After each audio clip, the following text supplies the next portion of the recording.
And our next talk we'll be listening to my good friend and co-course director, Dr. Mihir Wagh, who is the head of endoscopic surgery and tissue apposition at the University of Colorado here. And we'll be discussing GPOM outcomes and whether they are real or fantastical.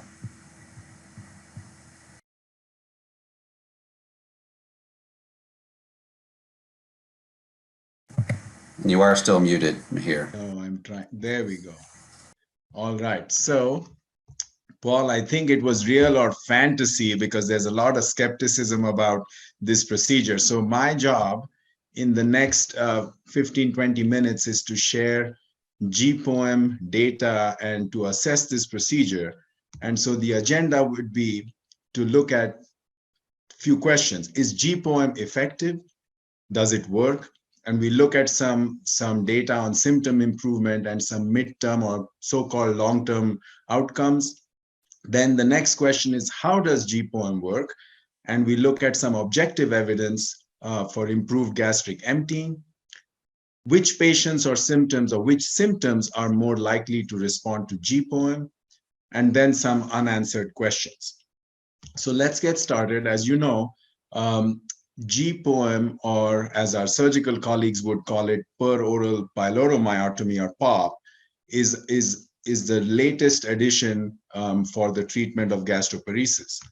And I'll just share with you a quick video. Most of us know this procedure, but for the ones trainees in the audience, it might be good to just get started with the basic procedure itself. This is a submucosal injection about 5 centimeters proximal to the pylorus. This is then followed by a mucosal incision, which then exposes the submucosa and allows the scope to be advanced into the submucosa. And the tunnel is then created by endoscopic submucosal dissection that you can see here. I'm using a hybrid knife here, which allows dissection and injection of fluid through the same device. And this tunnel is then continued. Any vessels that are in the way can be coagulated, and the tunnel is continued distally towards the pylorus. And in just a bit, we'll get to the pylorus, which is seen as a whitish, I call it like a speed bump kind of appearance, or a white calamari ring-like appearance that you can see there. And once that pylorus has been exposed, a myotomy is performed. In this case, we are doing a retrograde myotomy from distal to proximal, and that will completely sever the pyloric ring. And in just a bit, we'll take a look at the myotomy. That's the duodenal mucosa, that submucosa that was just seen right there. And then the incision is closed with endoscopic clips.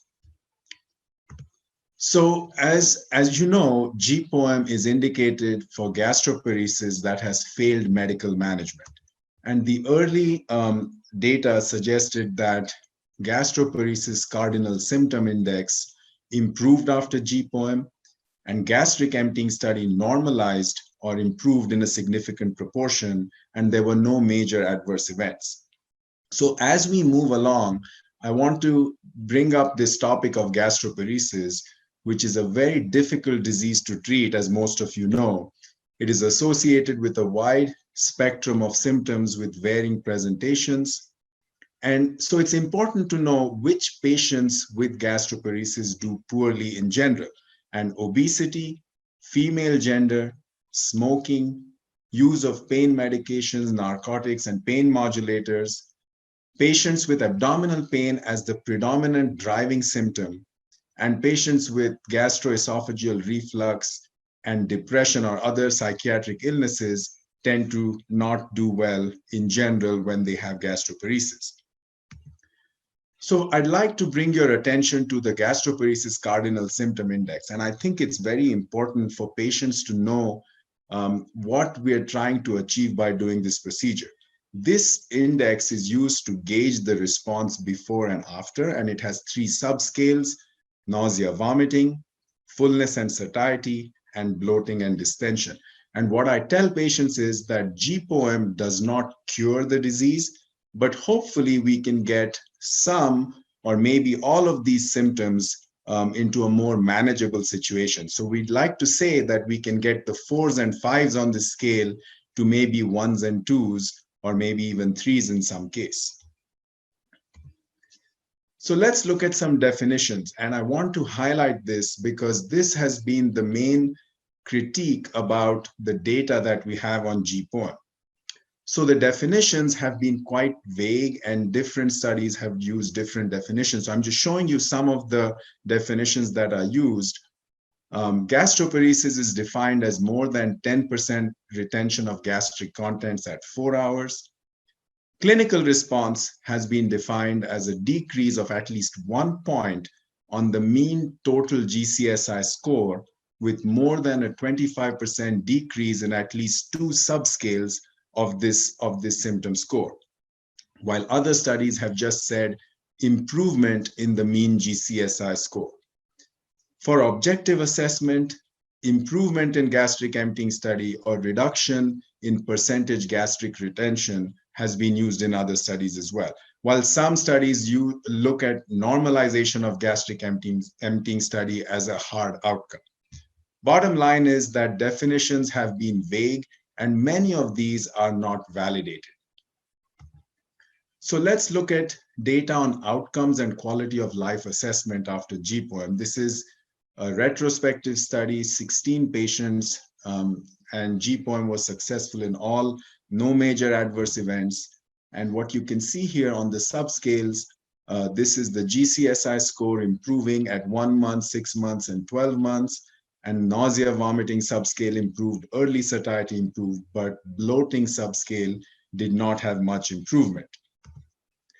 If you look at gastric emptying studies, there was improvement in gastric retention percentage after GPOEM, but again, you see that it has not normalized in this study. Quality of life as assessed by the SF-36 showed improvement in various domains of the quality of life assessment questionnaire. Now let's look at association between duration or etiology of gastroparesis and the response to GPOEM. This was a retrospective single-center study, 40 patients with gastroparesis, 25 of them were non-diabetic and 15 were diabetic. And what the study showed is that multivariate linear regression modeling showed that longer duration of disease was associated with a poor long-term response. Again, as I showed in the earlier study, nausea, vomiting improved, but not much improvement in the bloating subscale. The etiology of gastroparesis was not associated with improvement. You can see the 2 lines between diabetic and non-diabetic patients are quite similar. So let's look at quality of life, because patients with gastroparesis have frequent hospitalizations, frequent ER visits, and a lot of health resource utilization. So this study looked at 30 patients, and outcomes were compared with 7 patients with gastroparesis who did not have the GPOEM procedure. And I'd like to draw your attention to this data here, which looks at GPOEM and control on the right side. And as you can see, patients who had GPOEM had reduction in the number of ER visits and hospitalizations after the procedure. Let's now look at some longer term outcomes, because the main question that we get asked is how durable is this procedure, or is this just some placebo effect that we see in a short 2-3 month or 6 month follow-up? So there are some studies looking at what I would say as midterm follow-up. And this is a study of 90 patients. The initial follow-up was done 3 to 6 months, and 81% had a clinical response and improvement in their quality of life questionnaire. But if you look at the long-term outcomes that were published in this study, if you look here at the patients who maintain clinical response, the follow-up numbers are quite low. So at 2 years, there was 21 patients who were followed up from the initial 90, and then 7 at the 3-year period. So this is one of these where the number for follow-up is quite low. This study showed that GPOEM was not successful in patients with a longer duration of gastroparesis. in patients who had a high BMI and patients on psychiatric medications. So now let's look at a prospective study recently published by the Indiana group. And this study had 52 patients. Technical success was 100%, and clinical response was 68%, 58%, and 48% at 1 month, 6 months, and 12 months of follow-up. Gastric emptying study improved as well, and they categorized these patients into diabetic, post-surgical, and idiopathic gastroparesis. And there was a little higher response rate in the idiopathic gastroparesis patients as compared to the diabetic and post-surgical group. They had improvement in their GI symptom scores. And if you again look at the follow-up here from the initial number of patients, 52 patients at baseline, as one goes out to longer follow-up at 12 months and 24 months, the numbers that actually followed up goes down quite significantly. Another point I'd like to highlight is that the 4-hour gastric retention was reduced 6 months after GPOM to 10.2% compared with a baseline of 36.5. But interestingly, look at the patients here with clinical response and no clinical response. The 4-hour gastric retention improved in all, but there were patients who did not have any clinical response. So this brings up the question whether these symptoms in these patients are maybe not related to gastroparesis and maybe associated with some other disorders, maybe even functional in some cases. This study looked at 25 patients who had prior Botox. And this is a question that we get asked all the time. Does Botox injection at the pylorus help us in determining whether these patients would improve with GPOM? And what the study showed is that in the 19 patients who had responded to Botox, but then the effect had worn off, there was significant response to GPOM, but the GCSI scores decreased but did not achieve significance for clinical success in the 6 patients who were Botox non-responders. I'll share with you our data as well, which we presented at DDW last year. We had 23 patients in a prospective study, and our technical success was 100%. But interestingly, while we had clinical success in 78% of patients, there was no correlation between improvement in symptoms and gastric emptying times. This is a meta-analysis and systematic review which looked at 11 studies for GPOM and 7 studies on surgical pyloroplasty. And what they showed was that the pooled rate of clinical success with GPOM was 75% and similar to surgical pyloroplasty, 77%. Again, clinical success based on gastric emptying study was also similar with GPOM 85% and surgical pyloroplasty at 84%. Adverse events were similar, and based on meta-regression analysis, idiopathic gastroparesis, prior treatment with Botox and gastric stimulator seemed to predict clinical success with GPOM. So now let's look at some objective assessment of the stomach and pylorus, specifically with endoflip, which is a pyloric planimetry looking at distensibility at the pylorus. So this was a retrospective study of 37 patients from 5 centers, and they looked at the cross-sectional area, balloon pressure, and the distensibility index of the pylorus by doing endoflip, distending the balloon to 40 ml and 50 ml of balloon fill. They did this immediately before GPOM and then either immediately after GPOM or 3 months after the GPOM was done. And what they showed was clinical success in 70%, but the post-GPOM cross-sectional area and distensibility were significantly higher in the clinical success group. So looking at the initial Indiana study that I had mentioned earlier, they also looked at endoflip data, and I'd like to share this with you to compare it with the previous study that I showed, that endoflip showed significant improvement in both pyloric cross-sectional area and the pyloric distensibility index at 6 and 12 months, but there was no statistical difference in the distensibility between responders and non-responders. So this is an interesting point, which again brings up the question, does pyloric distensibility help us in identifying patients who would do well with GPOM in the long run?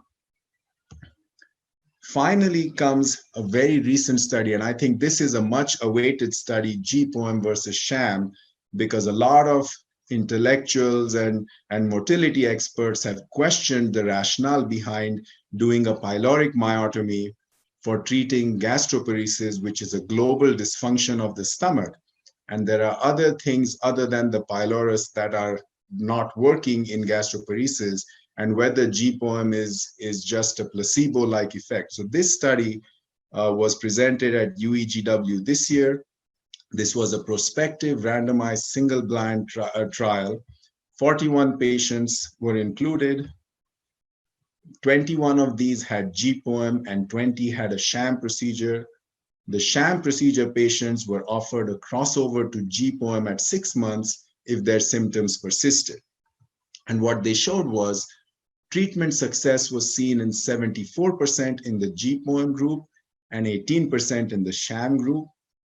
Mean GCSI score improved with GPOM from 3.4 to 1.1 compared to 3.2 to 2.5 in the sham group, and gastric retention also decreased from 22% to 7% with GPOM and 26%, and actually did not significantly change and dropped only to 21% with sham.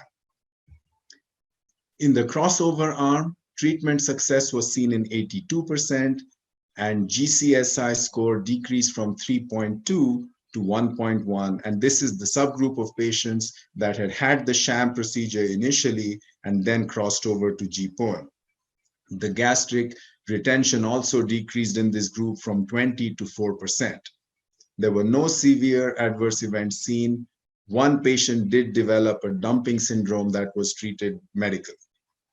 So with that, I'll end with a few questions and concerns. Majority of the data, as I shared with you, is retrospective and based on a small numbers of patients. The definitions for outcomes are not validated. Gastric emptying study may not be correlating with symptom improvement and may not be the best assessments for effects of pyloromyotomy. Gastroparesis may be better assessed by assessing fundic relaxation and antral motility, but these tests are often done in research labs at major centers rather than routinely done clinically by practicing physicians.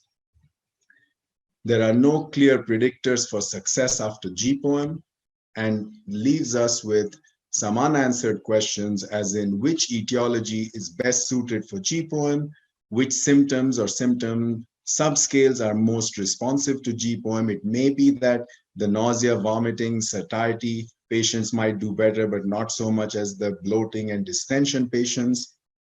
We still don't know if gastric emptying test and maybe endoflip are helpful before and after GPOM. And the jury is still out about pyloric Botox injection as a predictor of success after GPOM. So in summary, GPOM is a safe and effective endoscopic option for select patients with refractory gastroparesis. It does result in improvement in symptoms, gastric emptying study, and quality of life.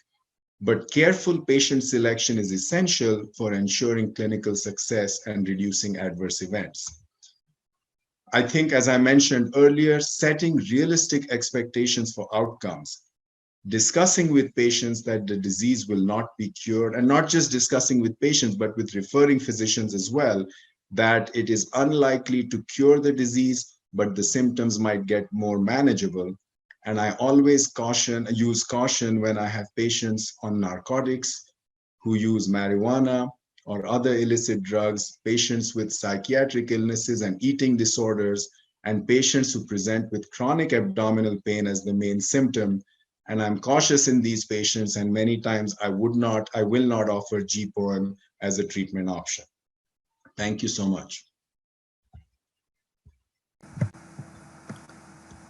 Thank you, Mahir. And as maybe a motility person in the audience, there's a lot of questions that I can already think of, but we'll save those for the discussion. And based on the title of your slide, whether this is real or fantasy, as we've learned over the past 2 years, that can depend on your point of view. Facts are sometimes argued, so maybe we can do that during the discussion.